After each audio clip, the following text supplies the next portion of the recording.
Le premier épisode de ce podcast est accessible gratuitement. Pour écouter la suite, rendez-vous sur le site ou l'application Mediapart. Addiction. Un podcast de Mediapart. Et regardez-moi le flow de cette boîte. Celle-là, Janjanberg.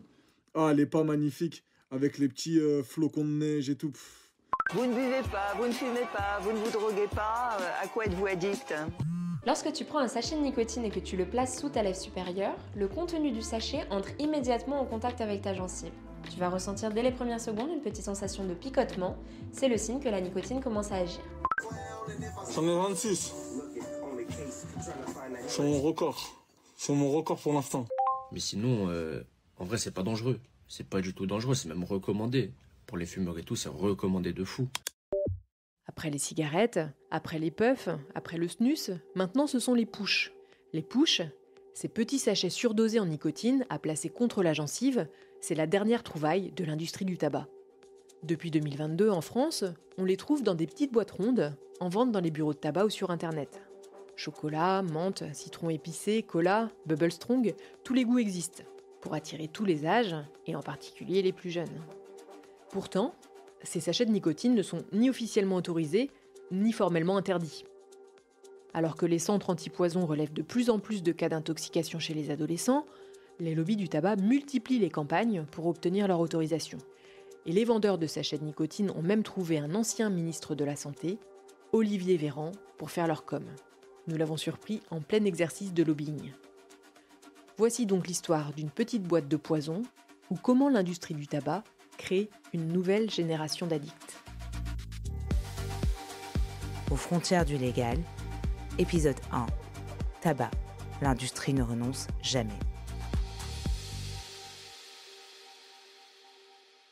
Non, stop, là, tous ceux qui prennent des snus. Iceberg, ils viennent de sortir une pépite. Dinguerie. Watermelon lime, lime soda, pêche et strawberry ice. Mais attendez, la particularité de ces boîtes, c'est quoi ? C'est qu'il y a le goût, donc vous le mettez, il y a le goût. Et si vous voulez, il y a une bille à l'amande dedans que vous pouvez percer pour avoir un petit côté fraîcheur. Moi, je pense qu'on va se régaler, les mecs. On va se régaler. Cet influenceur ne détaille pas vraiment ce qu'il va mettre dans sa bouche. Ces sachets ne contiennent pas de tabac, mais de la nicotine, la substance qui rend addict. Et ces sachets sont même présentés comme un moyen de sevrage à la cigarette. Avant, la nicotine pure, on la trouvait seulement en pharmacie, dans les patchs, les gommes ou les comprimés, pour aider à arrêter de fumer. Mais dans les pushs, on est bien loin des doses de sevrage, puisque un seul sachet peut contenir entre 10 à 50 fois plus de nicotine qu'une cigarette, qu'une gomme ou un patch. De quoi rendre très vite, très dépendant. Voici l'une des nombreuses publicités faites pour ces sachets. C'est quoi ça ? C'est des sachets de nicotine, c'est une alternative super pratique quand t'es dans un endroit où tu peux pas vaper. Ça a l'air tout bénef ce truc. Oui, non mais c'est super, en plus c'est discret. Personne ne le voit, personne ne sait que t'en as un. Il n'y a pas de fumée, il n'y a pas de vapeur, ça dérange personne. C'est tout bénef, c'est invisible, ça ne sent rien, et les jeunes peuvent en prendre sans se faire griller par leurs parents. Les jeunes, c'est bien l'une des cibles de l'industrie du tabac. Vous savez, les mastodontes comme Philip Morris avec ses Marlboro ou encore British American Tobacco qui vend entre autres les Lucky Strike. Alors que la cigarette est en passe de disparaître des espaces publics, ces firmes anticipent les changements du marché et elles ne manquent pas d'ingéniosité. Alors que les vieux fumeurs meurent, il y a de moins en moins de jeunes qui fument. En effet, en 10 ans, le nombre de fumeurs parmi les ados de 17 ans a été divisé par 2. Alors pour les séduire avec ces pushs, tout est passé au crible. L'emballage, une petite boîte ronde aux couleurs flashy, des noms de marques aussi légers que Vélo, Zyn, Dop ou Delice, des arômes attractifs, barbe à papa, bubblegum, mojito, chocolat, cerise, etc. et une importante dose de sucre. Nous, on a fait des tests en laboratoire et il se trouve que ce sont des produits qui sont extrêmement sucrés, en tout cas sucrants. François Topard, chargé de recherche au Comité national contre le tabagisme. On a un produit comme la sucralose qui était présent dans quasiment tous, je crois, les sachets de nicotine qu'on a pu observer. La sucralose, c'est un pouvoir sucrant qui est 600 fois supérieur à celui du sucre de table, le saccharose. Mais la douceur du goût cache des substances moins réjouissantes.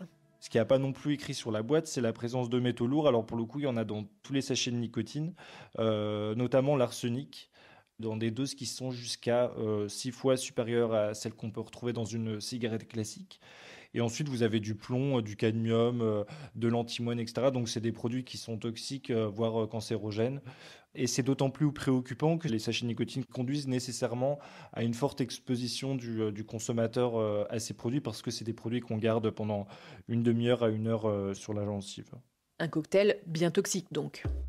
Pourtant, les marchands de sachets de nicotine n'hésitent pas à présenter ces produits comme non dangereux, voire même bons pour la santé, sous prétexte qu'ils ne sont pas nocifs pour les poumons. Ils misent sur le monde du sport pour en faire la pub. Il y a par exemple l'influenceur et footballeur semi-pro Walid Chinoui. Ouais les pros, faut que je vous montre les nouvelles boîtes de Pablo. Elles sont incroyables et quelques petites boîtes que je recommande fortement. Il m'a expliqué être en lien avec un site de vente qu'il fournit gratuitement. En échange, il en fait la promotion, même s'il conteste le terme. 21, Il se lance aussi des défis en direct. 22, Face à plus de 100 000 followers, 23, il enfourne dans sa bouche, un par un, 24. un maximum de sachets de nicotine. Je l'ai interrogé sur son record. 30. Ouais, 30. Après, j'ai arrêté là, j'ai stoppé. Et pour le coup, dans la vidéo, vous avez l'air complètement défoncé après avoir pris 30 sachets de nicotine. Mais non, c'est du show, c'est du divertissement, c'est pas ce que vous voyez. Pourquoi vous le faites ? Pour le divertissement et pour faire ramener un maximum de monde. Et c'est pour ça qu'après, à chaque fin, quand il y a tout le monde dans mon live et que le défi est fini, je leur dis bien, ce produit, vu qu'il y a de fortes doses de nicotine, il est fortement addictif. C'est pour ça que je dis à des personnes, s'il y a des personnes qui touchent à rien, qui sont bien et tout, et qui veulent commencer, je leur déconseille. Mais par contre, ceux qui fument la cigarette ou la clope électronique ou d'autres substances, je leur conseille d'arrêter parce que ça touche leurs poumons et leur santé, alors que les sachets de nicotine, ça ne touche pas les poumons. En fait, ça touche juste les nerfs et ça détend juste vos nerfs. Et vous étiez fumeur avant ? Non, pas du tout. J'ai jamais rien touché à part les snus. En fait, on devient fortement addictif au fil et en fait, tu t'en rends pas compte. C'est quand t'en as pas et que t'as vraiment envie d'en avoir, et bah que là, tu sens le manque. Sentir le manque de nicotine. C'est bien l'objectif de l'industrie du tabac avec ses nouveaux produits, créer de la dépendance. C'est ce qui inquiète vraiment Alice Deschenaux, qui est médecin spécialiste de l'addiction et particulièrement en tabacologie. On peut dire que la nicotine, c'est une substance psychoactive extrêmement à risque addictif. Il y a un haut risque de basculer dans une dépendance et après de devoir continuer à consommer. Et ce pouvoir addictif, il est supérieur à des substances telles que l'héroïne ou l'alcool. La nicotine est bien sur le sommet de l'échelle. Est-ce que quand on démarteau un produit, quel qu'il soit, c'est plus difficile de se défaire des addictions à l'avenir ? Oui, bien sûr. C'est souvent associé à une plus grande sévérité de l'addiction elle-même. À la fois parce qu'on s'habitue vite à vivre du coup avec la substance très précocement avant même l'âge adulte, à la fois parce qu'effectivement ça va perturber les récepteurs et donc favoriser l'accroche avec le produit et le maintien de cette accroche et donc plus de risques d'avoir des difficultés à arrêter, de mettre plus de temps à arrêter. Et ce qu'on va voir chez les adolescents, c'est un risque d'intoxication aiguë. Des adolescents qui vont expérimenter, acheter ces nouveaux produits nicotiniques et les consommer, alors que la quantité de nicotine est non négligeable et qu'ils ne sont pas habitués, et ils font une intoxication nicotinique aiguë, c'est-à-dire un syndrome par exemple, avec des vomissements massifs, des chutes de tension, des malaises. Et ça se passe régulièrement dans le milieu scolaire, parfois au domicile, avec des cas qui restent heureusement rares à l'échelle du nombre de mineurs en France, mais par contre, ce qu'on voit, c'est qu'ils augmentent. L'ANSES, c'est-à-dire l'Agence nationale de sécurité alimentaire, a d'ailleurs alerté sur le sujet. En s'appuyant sur les données de plusieurs centres anti-poison, elle indique que l'âge moyen des sujets intoxiqués est de 14 ans. Face au danger pour la santé, en octobre 2024, le gouvernement envisage l'interdiction des pushs. Mais en décembre, le ministre de la Santé a changé. Ça a offert un répit inespéré à l'industrie du tabac.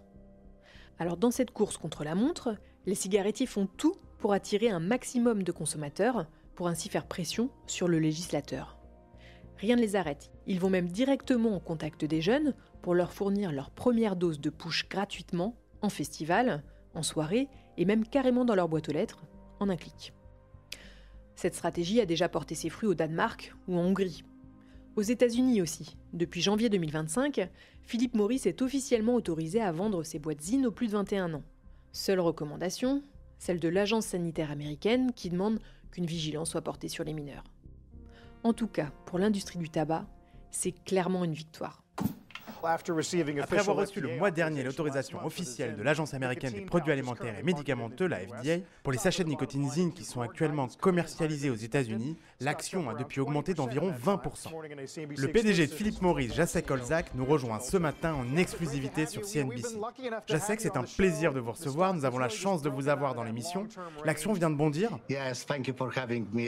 Oui, merci de m'avoir invité. C'est un excellent trimestre. Ça a été une excellente année et plus important encore, nous voyons la même dynamique pour cette année 2025.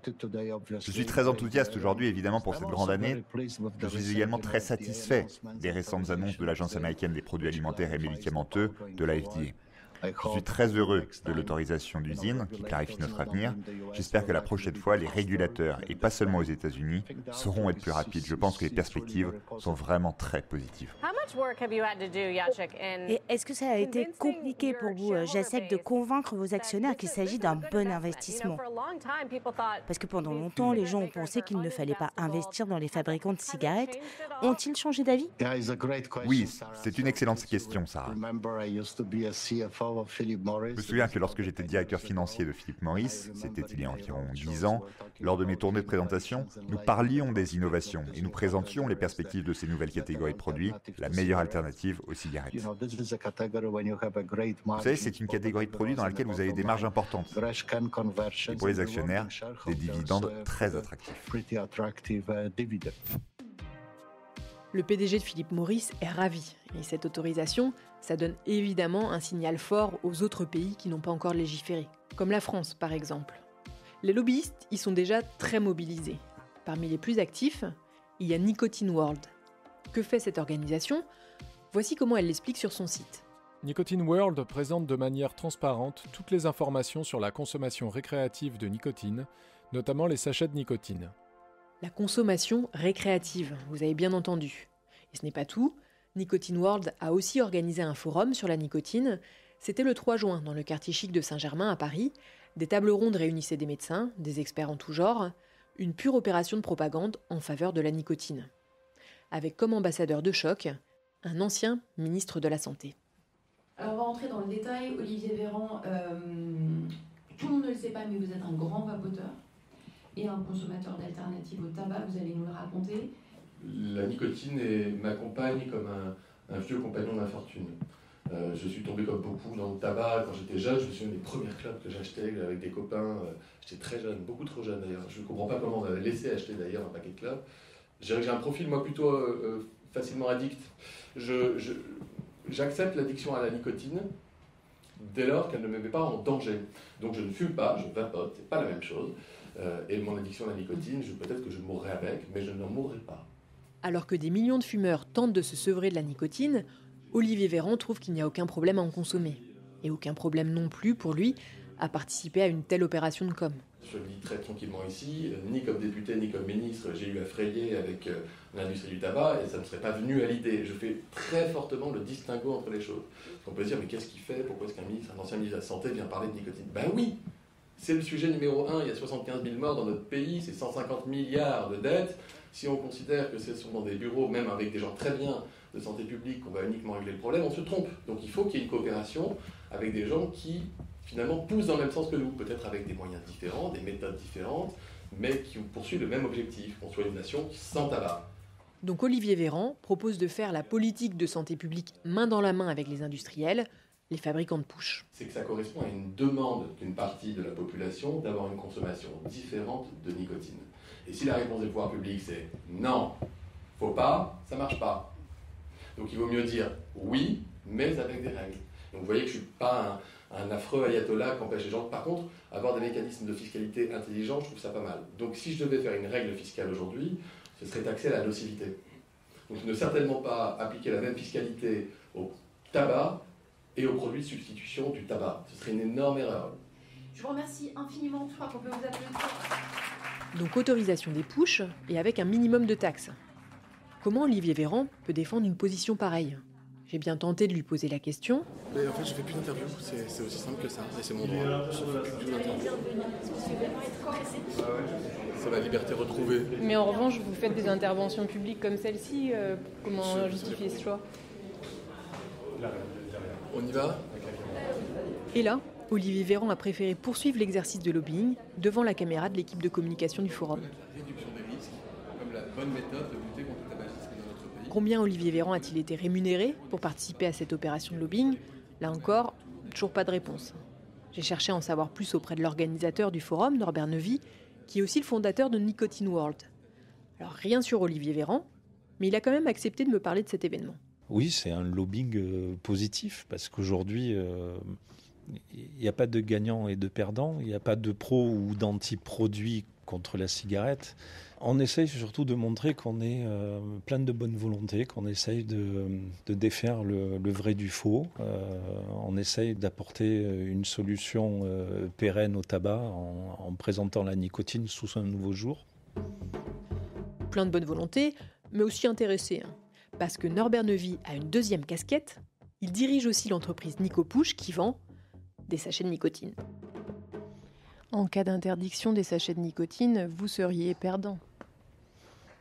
Nicopush serait perdant, mais Nicotine World continuera à exister. On continuera à essayer de montrer que la nicotine a des effets positifs pour les fumeurs. Elle est là et elle existe. Et le fait que vous soyez derrière Nicotine World, mais aussi derrière Nicopush, qui commercialise des sachets de nicotine, dans quelle mesure ça délégitime l'information qui se veut scientifique délivrée sur ce site? Alors ça ne délégitime pas. Je pense que les gens ont l'intelligence de savoir que Nicotine World, c'est une chose, et que l'aspect commercial que je peux avoir par ailleurs, c'en est une autre. Mais on peut avoir l'impression que c'est aussi un lobbying masqué. Mais tout est sujet à interprétation, de toute façon, que ce soit positif ou négatif. On ne pourra jamais empêcher les gens de penser de manière tordue. Ça, on ne pourra jamais rien y faire, de toute façon. Que tout soit sujet à interprétation, c'est justement le but de la fabrique du doute, inventée par l'industrie du tabac.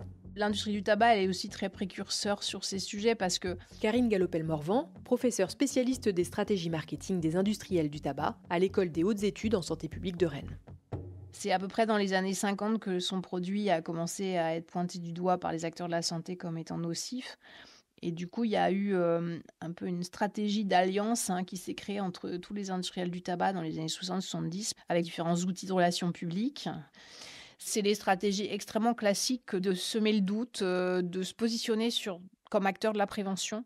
Dès les années 70, l'industrie du tabac se positionnait déjà comme un acteur de la prévention en proposant les cigarettes légères.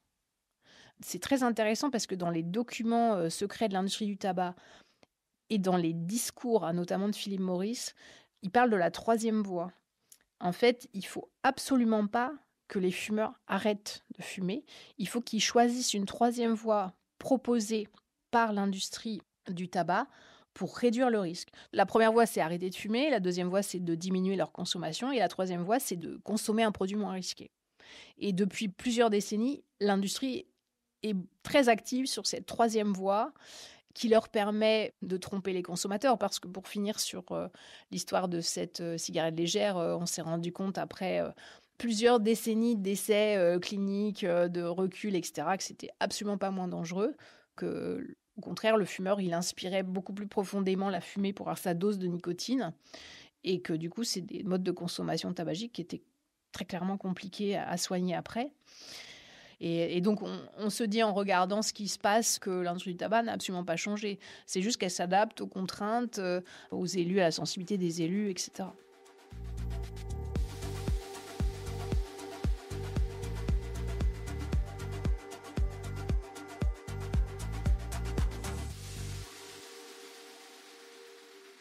En décembre 2024, dans une rue de Paris, on a vu apparaître une gigantesque bâche publicitaire.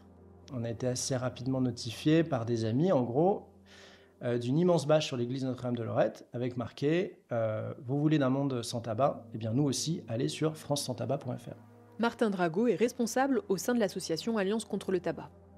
À première vue, on pourrait croire à un message de prévention du ministère de la Santé. Et c'est vrai que nos connaissances, nos proches nous disent « Ah mais c'est super, c'est des gens qui bossent avec vous, c'est parfait ». Et sauf qu'en bas, il y a marqué « British American Tobacco ». Et donc on a un des plus gros vendeurs, producteurs de cigarettes au monde, qui tue des millions de personnes par an, qui dit « Vous voulez d'une France sans tabac, nous aussi ». Donc, déjà, c'est tellement fou de se dire ça qu'on n'arrive pas à y croire. Mais en même temps, c'est une publicité pour les produits de la nicotine qui ne sont pas légalisés. Donc on pourrait se dire de manière très frontale, et je pense qu'eux l'ont tenté comme ça, en se disant « Moi, je fais de la pub pour les sachets de nicotine », parce qu'à la fin, c'était les pubs pour les sachets de nicotine, pour demander le report de l'interdiction des sachets de nicotine. Donc c'est vrai que dans le Code de santé publique, il n'y a pas tellement d'interdiction stricte de cette publicité-là. J'ai contacté la mairie de Paris pour comprendre comment elle avait pu laisser passer une telle publicité de l'industrie du tabac. Voici ce qu'elle m'a répondu. La ville n'a pas détecté immédiatement que derrière la campagne France sans tabac se tenait l'industrie du tabac. Cette industrie cherche à tromper les consommateurs en leur proposant de la nicotine en pastille pour arrêter de fumer et fait ainsi fi des conséquences terribles de la nicotine sur la santé humaine.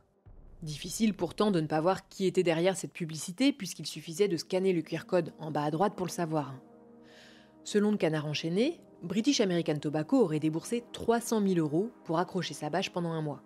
Alors j'ai questionné le fabricant de cigarettes sur cette opération, mais il a refusé de me répondre. Une autre stratégie bien connue de l'industrie du tabac pour fabriquer le doute, produire des études dites scientifiques pour défendre son produit. Là, par exemple, on a une étude qui montre que les produits sans combustion sont considérés comme substantiellement moins risqués que le tabac fumé, avec des niveaux de risque représentant de 0,1 à 6% de risque de la cigarette traditionnelle. Source, Murket et Ruff, publié en 2022. Et en fait, il suffit d'aller voir l'étude sur Internet, retrouver la source exacte. Martin Drago. Et là, on voit que ce travail a été financé par une bourse qui vient de la Foundation for a Smoke-Free World, qui est une organisation sans profit américaine. Et donc là, vous vous dites, c'est cool. Sauf que nous, on sait que la Foundation for a Smoke-Free World, c'est une fondation qui a été créée par Philip Morris. Donc en fait, là, on voit qu'on a un communiqué qui reprend le phrasé de lobby typique de l'industrie et qui cite une étude qui a été elle-même totalement financée par l'industrie. Mais en fait, ça, il faut le savoir. Et évidemment qu'un parlementaire, dans le rythme parlementaire actuel, n'aura jamais le temps, et non plus quelqu'un au gouvernement n'aura jamais le temps de vérifier ce que nous, on a fait. C'est vraiment la fabrique du doute total. Et ça fonctionne. Je m'en suis aperçu dans le bureau du député écologiste Henrik Davy. Là, si vous regardez dans votre boîte mail, qu'est-ce que vous trouvez en tapant nicotine, par exemple, si on fait le test? Nicotine. Celui-là, j'avais vu, c'est l'Institut économique Molinari. Et celui-là, c'est oui à la fiscalisation des sachets de nicotine pour un marché encadré. Qui vient de? Alors, ça vient de Nicotine World, un info sans tabac. Bon, ça a l'air d'être plutôt ceux qui sont contre. Et vous savez en réalité que ce sont des fabricants de sachets de nicotine qui envoient ce type de mail? Je ne savais pas, non, voilà. Aujourd'hui encore, les sachets de nicotine ne sont pas formellement interdits en France. C'était pourtant ce qu'avait annoncé l'ancienne ministre de la Santé, Geneviève Darrieussecq, en octobre 2024. Mais près de 10 mois plus tard, aucune décision n'a été prise. Alors j'ai demandé une interview au nouveau ministre, Yannick Neuder, pour lui demander pourquoi. Elle m'a été refusée. Alors j'ai profité d'une rencontre organisée en mai entre la presse et le ministre pour l'interroger.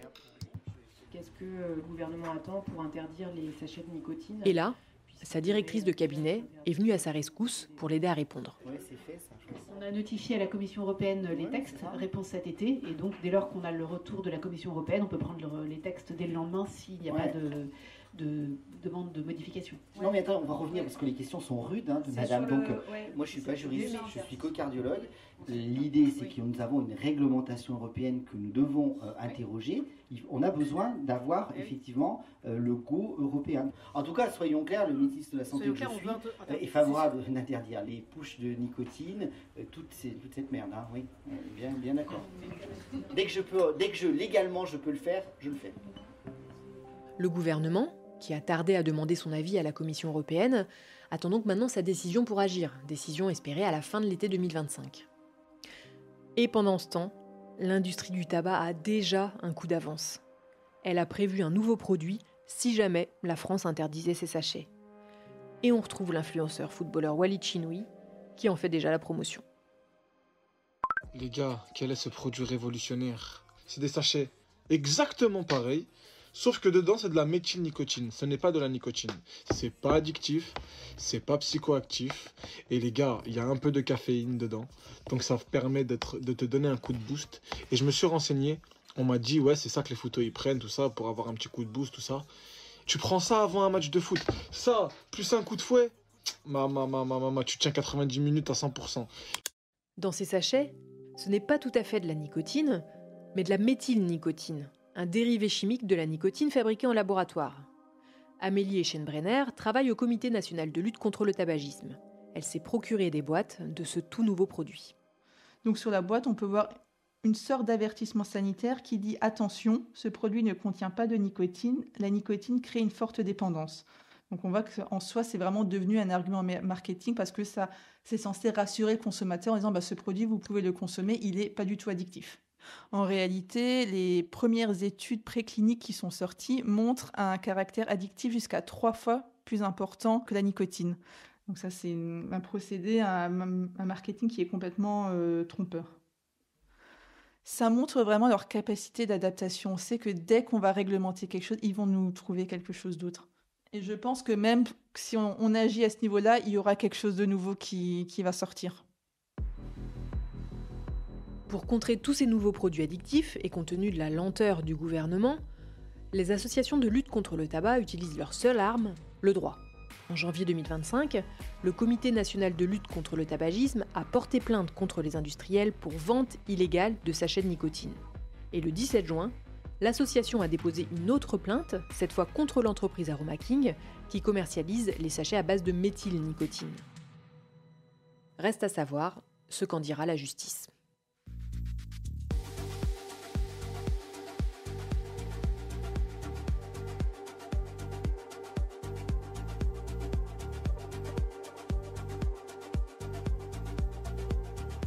Dans le prochain épisode, à écouter sur Mediapart, vous découvrirez comment l'industrie de l'alcool ne manque pas elle aussi d'idées pour contourner la loi et attirer les plus jeunes. C'était un podcast de Mediapart. Enquête, Rosane Le Saint. Réalisation, Sylvain Richard. Rédaction en chef, Michael Achdenberg et Pascal Pascariello. Design graphique, Justine Vernier. Merci à l'Association des journalistes de l'information sociale, à Avenir Santé, à Alliance contre le tabac, au Comité national contre le tabagisme, à Hugo Lévy, Olivier Miron et Gérard Hastings. Merci à David Perrotin.